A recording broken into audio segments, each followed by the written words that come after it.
Hey. That episode was so good. Oh my god, it's so good. The levels at which they took everything, like, I don't have a single complaint. It was all so well done. I know, like, it was genuinely a good episode. Mm-hmm. And we have, like, confirmation that Lena has forgiven Supergirl. Yeah. And what do you mean? Like, okay, what do you mean? So she said, you know, like, Supergirl's even been a better friend to me than you have, or some shit like that. Whatever she said, I don't know, I blacked out. But Yeah. So she's forgiven Supergirl. She doesn't have any hard feelings against Supergirl. That's why they've been working together. Yeah. And she doesn't have any hard feelings towards Kara because she admitted, she's like, I wouldn't have let you be close. Right, I mean, I think they've definitely established that to some degree. Lena has totally forgiven Kara, but she did say that Supergirl judges her on the basis of her last name, and that Kara doesn't. So that's going to be a little bit of a ooh moment, but... Oh, yeah, and it's definitely going to be a, oh, no. But, Yeah. Wow. Just, wow. Yeah, like, with the moment on the balcony and stuff, though, like, what I'm thinking is...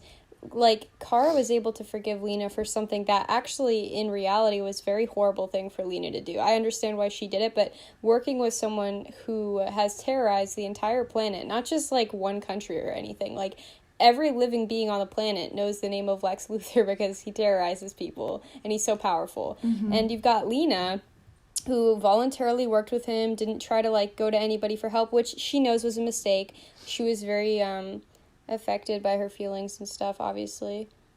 Yeah. But Kara was still able to forgive her for that. Yeah, and, like, Lena's the only person Kara forgives that easily. For sure, yeah. Like, and because we've seen it, you know, she never really forgave Mon-El for everything that he did. No, they would, like, make up or whatever, and then she would be like, I hate you. Like, she never forgave him. Like, I mean, look in, season 3, whenever she exploded on him, and that was because of something in her mind was making her, like, kind of speak her feelings. She said her truth. Do you have me plugged in? I think I'm hearing feedback from your side of me. What do you mean? I think I can hear myself coming through your side of the mic. Yeah, I mean, you're plugged in. Okay. Maybe this audio will be janky. If it is, sorry guys, but nothing we can do except cry. Dude, I mean, as a whole, I thought every single character had, like, a great portion in the episode. I don't have a single complaint. We should go through it, like, kind of scene by scene and talk about what we liked. What did you like? What did I like? You know, I'm actually I'm gonna pull up the episode on my computer. I'll pull up the episode. But I'm gonna put my computer on a low... Alright, I have headphones and y'all won't be able to hear it. Yeah. But wow, it was really good. Like, they really picked up the writing for 4X19. Genuinely a good episode. Such a good episode. Such good storytelling. I might even watch, like, if every episode of the show was like that, I would watch that for fun. I know. I genuinely enjoyed watching the episode last night, which was surprising. Yeah, and I mean, I was worried when I saw David say, when he did his takeover for the Instagram, David Harewood, he says, like, oh, it's a very emotional episode for Lena. I thought it was going to be all about, oh, James. I have some thoughts. Yeah. Okay. But it wasn't emotional for her. It was emotional because of her and Kara, and that was so nice. No, it's not, I want to talk about the Instagram takeover specifically. Oh, okay. That literally was not David. Wait, really? What do you mean? Okay, so in the middle of the takeover, right? Mm-hmm. David posted on his own Instagram, I just landed here. Very excited to start my work here because he's doing, like, charity work, I believe, somewhere. Oh, cool. Like, in a different country. Like, he's like, just landed. Like, middle of the thing, and then all of the posts and everything that was said is not the way David spoke. Maybe he cued them, or maybe he had someone help him, or maybe he had Wi-Fi on the plane. No, but it was so not David. Like, that wasn't his voice. You don't think so? No, it was not David on the... Like, I believe David might have taken some of the pictures, and they wanted us to believe to hype him up. And Jessica Queller. I believe there maybe are points in which he was answering, like, the questions and stuff. But that was not David behind the takeover. I don't know. I have no idea because I don't really keep up with David and all of them. The only cast member I keep up with is, like, Melissa and now AZ. But, yeah. You could be right. Maybe Jessica Queller hacked his mainframe and took over for a real one. So we never know. I don't really pay that much attention, but the way everything was being phrased and the way that just the voice behind the Instagram, it was not David. It did not... Yeah. Also, there was no weird filters on the pictures, so... There was totally a weird filter on that one picture of Melissa that was, like, black and white, and then, like, a PixArt filter. I believe some of the pictures might have been his, but... Yeah. I mean, interesting theory. I'll ask him when I bump into him on the streets of Vancouver, and he'll be like, "Who are you?" And I'm like, "Bleed Supercorp." I liked how Brainy disappeared and stuff. His character's really goofy and fun, and when I was a kid, I liked characters like that, and I think that it's cool to see that. I like what they've done with Brainy. They're not making him... Brainy is everything that they were supposed to do with Mon-El. Right. I mean, he's so much better than Mon-El, but he is essentially what could have been good about Mon-El. Yeah, exactly. All wrapped into one. What they were supposed to do, but it is actually being executed well, and they actually have a pretty good actor doing it.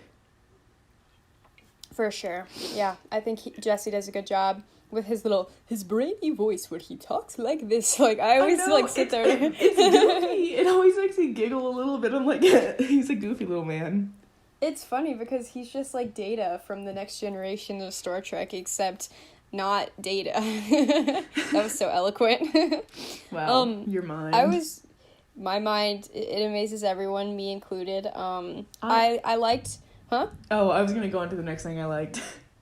Oh, yeah, go ahead. I liked Kara using her powers in a casual setting. Yes, Just to help her with annoying things, like flipping through files at super speed, picking all the shit she knocked off at super speed. Uh-huh. Yeah. Like, that was so good. I like that she's using her powers in such a, like, just minor way, because we haven't seen that. Like, we saw, she's vacuuming and, like, lifted up the couch or some shit. It's so mundane, and it's so fun. I love that. I think it's so fun. I think season 4 is definitely, since they've been on the CW, the most fun season. I think it's been the strongest, especially ever. Oh, yeah. Out of all of them, I think season 4 is by far the strongest season of Supergirl.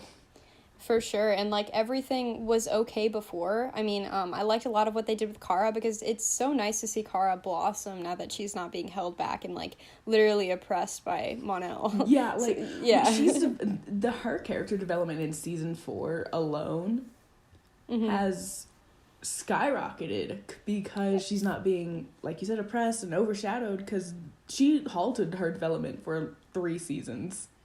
Yeah, it's just so nice to see her back in the swing of things and to see Melissa really having fun with it. It's awesome. Mm-hmm. And you see that translate, she is the lead of the show, and you see that kind of bleed into every other character around her, and she has, like, this positive influence, and it's incredible to see the show quality shoot up. Yeah, and because she's actually able to blossom, like, Melissa herself is able to do all this. And Melissa's a good actress. Like, she's the best on the show. I think so too, actually. I genuinely believe Melissa's a great actress, and also I'm in love with her. But you want to know what I just saw? What? So I'm looking through the episode right now because it's so fantastic, and I just saw the part that you talked about with Kara, which was great. But I was going through the social media tags earlier for Supergirl, and somebody posted this clowny thing. I blocked them because I didn't even want to, like, deal with it, because it just made me laugh. They were like, Lena is so straight, can't wait for James to be better so they can go back and be a happy heterosexual couple, blah, blah, blah, blah. And then I blocked them, and I was just laughing, and I was thinking about it. They haven't, like, shown anything that would indicate that they're gonna get back together at all. Yeah. And if any time would have been the time, it would have been now, And like, I suppose the only scene that they've had together have been James in the hospital and Lena first shooting him up with the Harnell. Yeah, well, she went to Kara first when she heard that he was in the hospital. She was like, Catco, is Kara okay? Literally. Like, for first of all, bitch, he literally, like, Eve literally said, "It's James," and then it cuts, and she's, like, running into Kara's arms. Like, what in the world was that all about? Her mind. It's then, like, awesome. And then this episode, the only scene she had with James was trying to kind of figure things out, because she's righting her wrong. She did fuck up. Yeah. So, but that's not necessarily romantic. Mm-hmm. Also, I cannot see where people even coming from with that, because why would you want them together after this? Oh, for sure. Like, I never saw the appeal in the first place, but why would you want them together after this? Because it's not something that James ever wanted. It just sucks. It's so bad. And, like, I could go on for, like, hours just talking about how unnecessary it is and obnoxious and terrible. Let's talk about some of the current stuff going on with those people getting mad at us that we're not giving James, even though the episode... Oh my god. Like, if you want content for your fave, make it. Literally. It's that simple. Literally, the only reason I ever started making GIFs was because I was like, oh, I want to make this. And then I learned... Yeah, like, look up a YouTube video, open a book, read it. Like, you can't be mad at other people for making creative content. You make the content you want to see. And then even, like, specific, like, I can't draw. I'm not a good artist. Yeah. It's bad. So I will say, somebody draw this. And people do draw it, which is incredible. Yeah.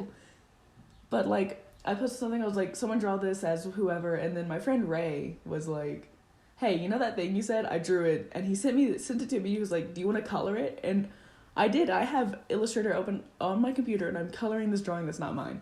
But make the content you want to see. If you don't complain about, why is no one doing this? Like, be the one. Yeah. Yeah, and then people are like, oh, this fandom, like, whatever the fuck doesn't do this or this. Like, you're in it. Why don't you do something? I know. I don't understand. I think my favorite thing that people pull against the Supercorps is, like, people always call the Supercorps racist. Yeah, I've seen a lot of that. And, like... I think... And it's always like, okay, I don't think you're using the word right. I think that more often than not, I have seen some racist behavior from Supercorps. Absolutely, and I always block. Anytime I see someone just openly being racist on like Twitter or Tumblr, because they say some fucked up shit about James. I'm like, okay, let's take a step back, and I block them immediately. Yeah, I mean, what I saw personally, I've never really seen anything that was overtly like a macroaggression. I have seen some things that I thought were weird, and so I would block people over it. But I saw on Twitter a while ago, people were doing some pretty weird racist stuff, like putting monkeys over his face. Like, that happened one time, and I think it turned out that the person who did that wasn't even white. I'm pretty sure they were black, and it was a joke, and everyone kind of like blew that out of proportion, if I'm remembering correctly. If it wasn't that instance, there was an instance like that where it was actually an inside joke going on with people who, you know, weren't white, and it was a joke, and then people saw it, and the caramels kind of lost their mind. I think that people, like, more often than not, because they don't know how to combat somebody who is like a minority, like gay people, because they don't know how to combat that, they'll try to, like, find some other quote-unquote woke ammunition against them, which there for sure is.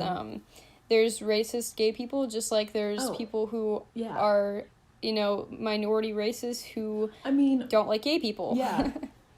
Yeah. I did see on Twitter the Sandvers that were saying really fucked up shit against, like, AZ. Yeah, I think AZ is very beautiful. I think she is probably my favorite addition to the cast. We talked about this in another podcast. Yeah, we did. I think, as of late, that's the most I've really seen. Yeah, I mean, her bone structure is immaculate. She's very beautiful. I think she's probably the next strongest actress in the cast besides Melissa. I'd give her some. She's so good. Oh, yeah. And I think that to pretend that you have such a profound bond with somebody that quickly is a very hard thing to do. Like, the way she was able to convince me that she was James's sister very quickly. Like, good job. Like, I believed it. Her acting this episode, oh my god. Yeah, just like with the crying. The shit when she was like, I'm not good. I can't help you with that, James. I'm not doing that. Yeah. I was like, damn, okay. But yeah. And then she, turned around pretty quickly. It was like, okay, no, I'll do it. But it was convincing. It was like, yeah, no, that is how it goes. Yeah, I'm really hoping that we'll get episodes that are more centric around her because, like I said, she's so interesting to me. And I would even say that if there was a candidate for a spinoff, it would be her. Like a spinoff that was like kind of different and kind of outside of the supernatural stuff going on in the DC realms. Because, I mean, it's interesting. She is like a psychologist in a world that's essentially falling apart. You've got people who are Nazi allegories. Like, it would be so interesting to see Kelly in Metropolis because I believe that's where she was. Right. Previously, like, oh, yeah. The spin-off show of Kelly in Metropolis and her getting patients and everything from literally superheroes, villains, people who are affected by, like, normal people who see fucking Superman flying through the air, like... Yeah, I mean, it must be insane. Like, I can't even imagine how people who are dealing with mental illnesses like schizophrenia and stuff would react to all these aliens around them because, I mean, it's basically this giant, huge conspiracy. There's been aliens on Earth for hundreds of years, and people have been saying that. And then you've got other people who are saying it, who are only believing such because they are mentally ill and because she's a psychologist. Like, the fallout of that would be incredible to see. I know, like, it would be so... I want to see... And even if they didn't do a spinoff, I hope we get at least an episode where they show what Kelly was doing before, because that would be so interesting to see. Yeah, I mean, I've been pretty upfront with I did not like Sam. She was totally shoehorned in there, but I do feel like Kelly, with the way that they've done things and edited her in, was a really organic way to do it. Yeah, is it a little weird? She's actually been introduced. And she had a former tie being James' sister. Yeah. But, like... Which... That happens. I mean, like, some siblings are estranged.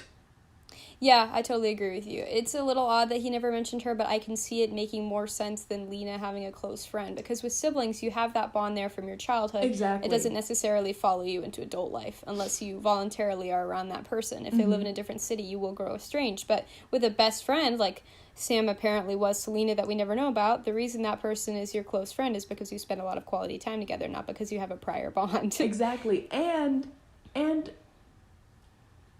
before that, Lena had said, like, you're literally my only friend, you know? Yeah, several times. Several times, Lena has said that she doesn't have any friends, so that made absolutely no sense for Sam to even be there.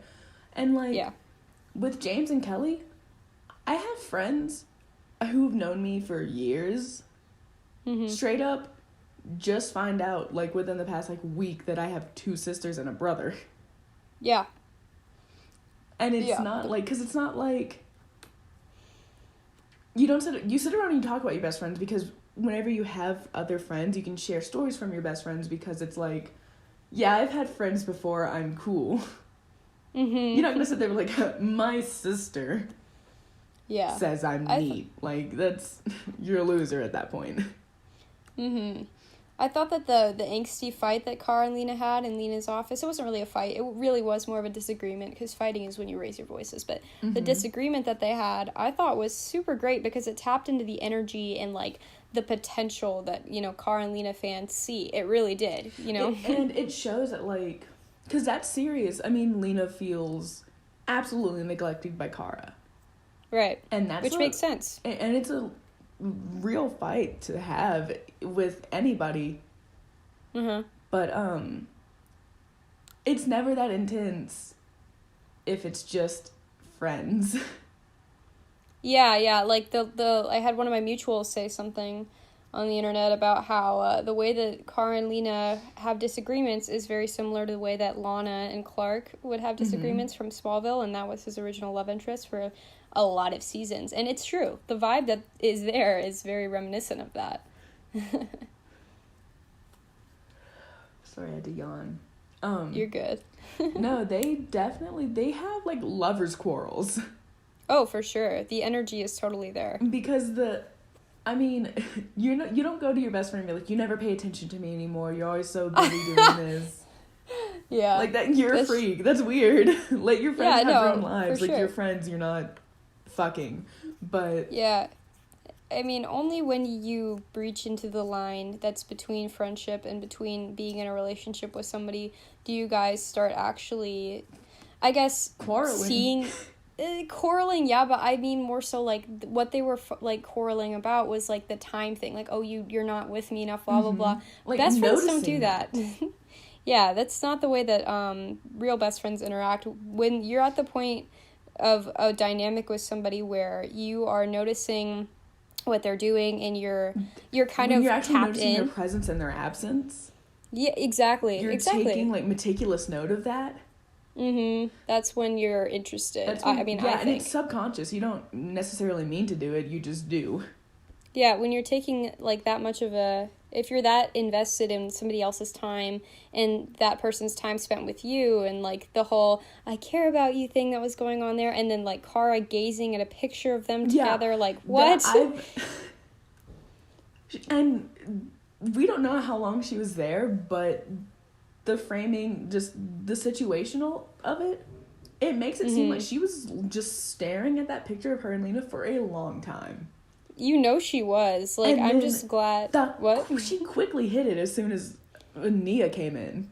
Well, you know why, right? Go on. Okay, she had one of her hands in her pants. I don't know That's about exactly all that. what I thought when I said. No, it's true. Melissa told me they had to splice it very carefully. If you look closely. It's just, yeah. So somebody sent me an interesting message yesterday. Somebody sent me a message that was really funny. They were like, I think the Super Slugs next podcast is going to be you just screaming into the mic. So I was going to do that, but that would be so obnoxious, and I have a dog sleeping. So just, like, imagine me screaming, because this ep really made me feel like that. Honestly, but no. Immediately after the episode, we FaceTimed, and it was incoherent. Oh, yeah. Neither of us were saying words. We were both like, ah! Yeah, every synapse in our body was firing. Our souls were on fire. You know, it was a big moment for us. It was it was a lot. If we could go back in time and record that FaceTime call, that's what this episode is, but we're only a little more coherent now. But, like, imagine this episode, but we both railed cocaine and then took, like, a very heavy DMT, like, crack pipe hit, and then we drank ayahuasca, and then I don't know, like, we cracked our heads against the sidewalk, and then we flew up into the astral plane, because that's what it was like to me. Literally, yeah. Right. Like, it was... It's the best... What? It's the, our height of being... Yeah. You're seeing geometric shapes everywhere, and every shape that you see is just spelling out Supercorp Endgame in a language you don't understand, but you somehow feel it. You feel it, exactly. And that's what the post-show FaceTime was like. It's exactly like that. It's a beautiful feeling, and everyone should experience it at least once. So if you're not out here watching Supergirl live, you better be. Download the CW app. It's on there right now. Go and stream it. Give them those good ratings, because it's what they deserve. Honestly, like, specifically, it's like season 4B. Like, since they've come back from the hiatus. Oh, yeah. 4B has been incredible. They really decided to snap at that one. It's, also, another thing I really liked about this episode is we actually got to see Kara being smart. Like. Oh, yeah. Okay. Whew. Her writing all that shit out on the fucking window. Right. And just getting that all together, that it's incredible, and that's not an easy thing to do.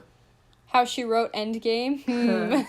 What is the Endgame? I'll give you 2 hints, sweetie. Lee? Nah. You know, I got the message, I totally forgot, but the message I got earlier, somebody sent me a message about how, I was in this One Queen fan base for a long time, and we were baited, but I've never seen anything like this. And I know a few Swan Queen people, but I do know that they didn't hug until the very finale. So what gives? Why are y'all saying that? Yeah. We've got Kara and Lena out here lip biting, bridal care, you are my hero, parallels with the other show, and then you've got something I have yet to see any Swan Queen moments that I thought were very, very profound. And, you know, like, they haven't, I don't know how to, I'm not trying to diss on it. I really don't understand it because I haven't seen any of it. But I do agree that, like, Supercorp is in a realm of its own. When you talk about, I hate to use the word, but I'm going to use it anyway. When people talk about, you know, queer baiting and stuff, usually it's like one or two moments. Like with Steric, it will be something that is overtly a joke almost, like, ooh, you want to bang or something, or like when that guy Styles, I didn't watch Teen Wolf, but my sister did, was like, I need someone to sex me in the male locker room. So those are like overt jokes that I can understand how they would be taken as queer baiting. But with Cara and Lena, it is like this very profound, long-winded, slow burn connection between them, and it's so many moments building upon each other that it feels like a romantic slow burn, as opposed to like a few here and there jokes and then like one like pseudo-sexual like clothing scene. Does that make sense? Because that's what I think of when I hear, you know, the whole, Okay, like, people want to throw around queer baiting. Right. So, okay, wait, Bae Chloe is a perfect example. The overtly, like, kind of sexual shower stuff, the almost kiss, but it was played off as a joke. Whereas Cara and Lena, they don't play that off as a joke. Like, the flower stuff, You Are My Hero, they were both giggling, but it wasn't like, oh, you're so crazy. It was just like... It was like a genuine, like, oh, I'm overwhelmed. Yeah, like, you know, the blushing and, like, like, the there's flirting. never been any, like, overt baiting, and people want to throw around the word, people want to, like, you're being queer-baited with Supercorp, blah, blah, blah. Like, shut up, first of all. But also, like, there's a difference between baiting and slow burn, and people never say, like, you're being baited about, like, the like, straight couples, right? Right. And the way Supercorp has written and the way that they've been from the beginning has been very much like the classic superhero love interest. This is going to be a very slow burn. You know, it's like Lena said. She said there is no such thing as coincidence in the recent episode or something like that, and she's absolutely correct. A lot of the things that they've done in the overt parallels between Superman's past love interests, and Kara is essentially a gender-bent Superman, which we know that because they copy Superman storylines for her, which I'm not completely opposed to. I think that there is a benefit in that some of the lore is interchangeable because they have the same role in the world. They're like also, a Kryptonian. I do know people complain about that all the time, but like... Let's be realistic. Superman comics have been around longer, and they're much more interesting. Yeah, because, you know, Supergirl comics, it's like, oh, I accidentally married a horse, and now he's gonna fuck me. Like, that's a lot of... literally a comic. It's not even a joke. Yeah, it's a comic, and there's a lot of very sexist Supergirl comics, so I almost don't mind them borrowing from Superman as long as they do it tastefully. But there is a lot of really cool stuff that they could do, like Red Lantern. Yeah, Supergirl. like I think the few things that they could take from Supergirl, and we're like, it's not to rule that out, would be like her Red Lantern storyline, because that's incredible. Really good one, yeah. And then like, but it doesn't really bother me that they borrow from Superman just because it's so well like made. I mean, let's be like, all like females like comics, most of them are not good. No, they're very bad, and they're very sexist, and they're done by men. They're not made for women, which isn't to say they're all like that. Bombshells is, you know, for women by women, and it shows. Yeah, the episode, everything, like, I just don't even have a complaint. I liked the James storyline and stuff. Obviously, I still have angry feelings at McCall, but I still like James as a character, and the added dimension of... so much better with James now. Yeah, well, the added dimension of his sister is good because, you know, you're able to see another strong female in a role. I wish she had more of an independent role, obviously, but you're able to see a strong female who is able to support him, and it makes more sense than just randomly taking a character who was so, you know, lesbian-coded and anti-men like Lena, and then just, like, shoehorning him in with James to give him development. Instead, this makes sense. Like, oh, it's his sister. Of course she would be doing all this. The other shit didn't make sense. It really didn't. It made no sense. They had nothing. I also like first off, I love Nia. Yeah. I love Dreamer. And I think that the corny little speech she did whenever she's like, and I'm like a Gryffindor, and I like this and this and this. Admit it, you cringed. I cringed. It was corny. It was corny, but it was But sweet, it was and I sweet. think, yeah, I think and it that makes sense because she's young. I think, you know. Yeah, she's a millennial, and I mean, having stuff that's corny like that, you have to be authentic to have something that's real, and that's something that I think about Zack Snyder's work is I don't really like movies and TV shows and stuff where they are like, they try so hard not to take themselves seriously that you don't take it seriously because it's so ironic. But moments like that where they are allowed to be like corny and stuff, like that, it's they're real. cute. Like that, it makes Nia more of like a real character. Oh, for sure. And 100%. that's one thing that Supergirl is kind of good at, actually, is making them real. Like, here's their flaws, here's them being corny, this is what they, like, Lena's entire, like, woe is me bullshit, it's corny, but it makes her real. Oh, for sure. Kara's goofy. Yeah, like, I love Kara.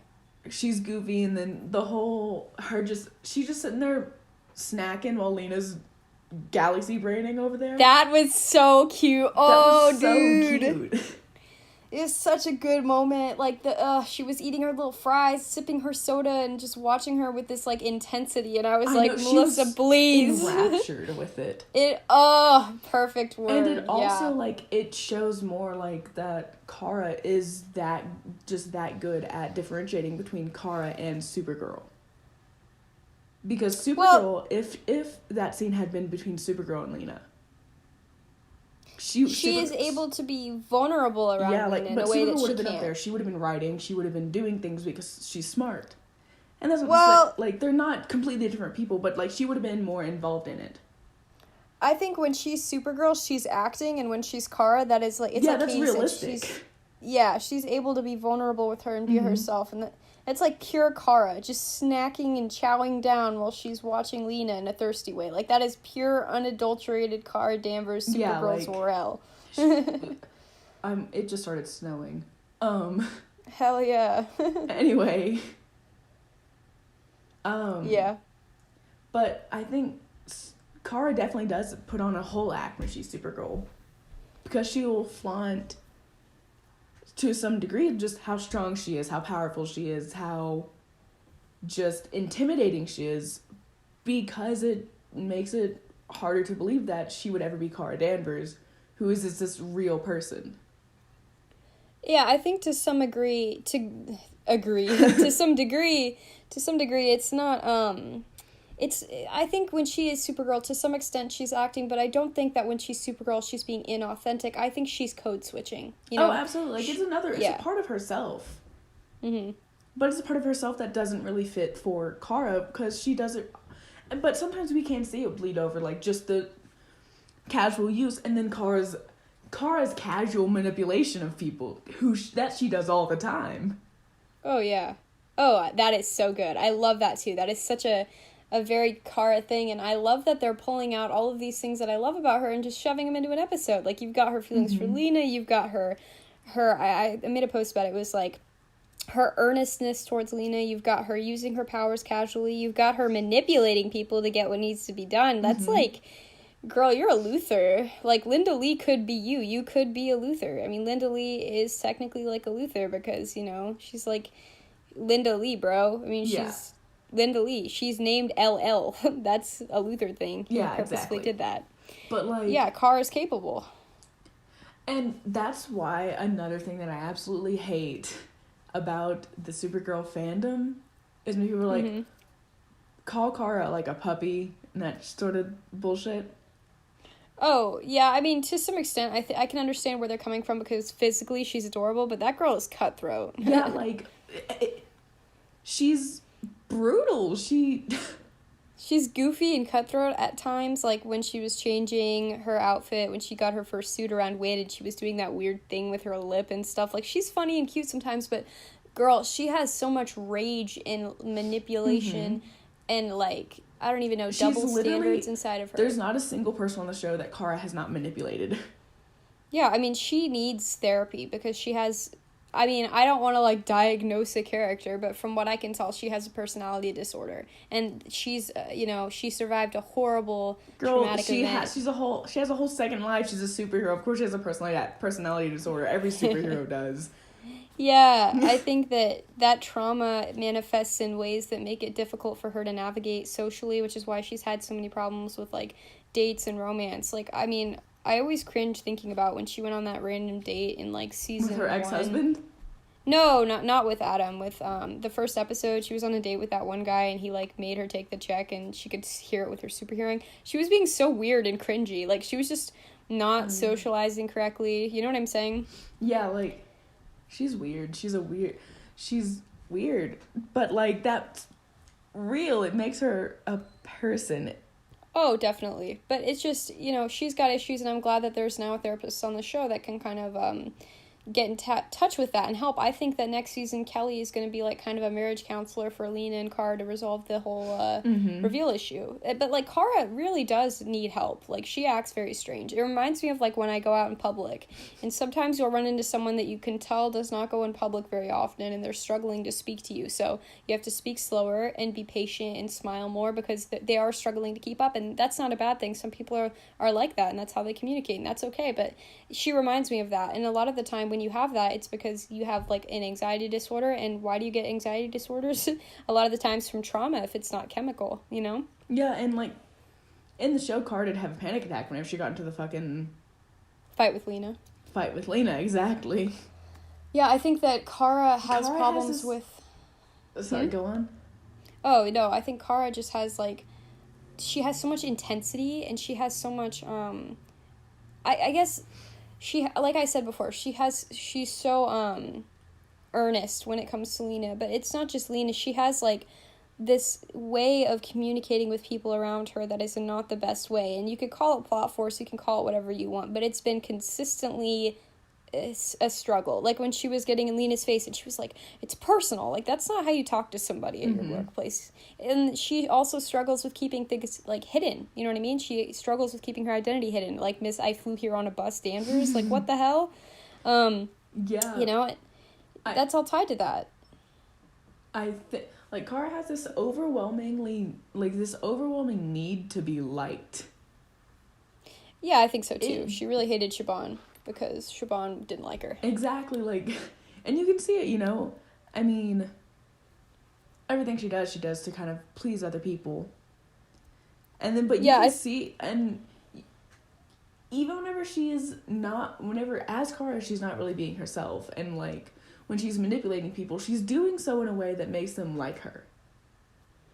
Yeah, I think Cara needs to, or I think that they'll do this because the writing has been so good. What I'm hoping to see from Cara next season is not only her and Lena interact, which is amazing. Melissa and Katie have, like, such good energy, and it is amazing to watch. But for Cara, Cara needs therapy, like, and I think that it would be good if they delved into, like, what her Kryptonian background kind of socially made her believe about people, because when you're in your formative years and you're surrounded by a culture that is very cold and callous, like Mon-El, I mean, he's horrible, but he's talked about how stick in the mud the Kryptonians were, and so how does that translate into the way Cara treats people now, and how can she improve and heal from that, because her society was abusive. I mean, they let their own planet, they let millions of women and children, billions of them, die because they're so arrogant, literally. And like, to add on to that, she was in the House of El, which was, you know, like, royalty. So not she's a princess. She's just she's a bitch. She's baby girl. Like, oh yeah, for sure. I mean, if Cara had fully grown up and, like, lived her life on Krypton, she'd be a bitch. She would not be a likable person. Yeah, I think so too. And I think that she was she was about to go into, like, the science guild or whatever bullshit. Yeah, that was the path that she was on. I can't remember if they made that canon or if that was in the comics, but in the comics she was Science Guild. Yeah, pretty so, sure, like, the Injustice game. I do believe it's in the show, but, like, she's smart. So Smarty. And science, like, that's inherently cold. I am so excited to see Cara interact with Lena when she doesn't have to be Cara Danvers. She doesn't have to be Supergirl. She can meld both of those personalities, which are her personality, kind of compartmentalized into two people. She's able to be her real authentic self, and both of those personalities merged, glasses off, interacting with Lena. How will that look? It will be incredible. It's going to be incredible because, like, that's one thing I really did like about just the Alex and Cara scenes was because back when Alex knew, you could see Kara actually relax. Right. Because she's not being two different people. She's the one person who she is, you know? You know, she's more selfish when she's glasses off Danvers. She'll, like, be stealing Alex's food and making rude comments. Exactly, but, and that also can say that, like, maybe she's scared to do it as Kara because she's a little faster than she should be, you know? She can do it a little harder than she should be able to, you know? Oh, yeah. So it's like... I'm excited. It's going to be incredible to watch that, and then she can actually help Lena, because Kara can't help Lena, because as Kara, you know, Kara Danvers can't help Lena do science stuff. Well, yeah, And Supergirl, Lena doesn't want her help. Yeah. So I think I just want them, one post-reveal, I want them in a lab together, like... That would be awesome. That'd be incredible to see Kara actually be able to shine, because their minds are brilliant. Kara casually using her powers around Lena, retweet your kink. That... It would be really good. It'd be incredible. Yeah. You know what we learned from this episode? What? We learned from this episode Supercorp Endgame. Bye, guys!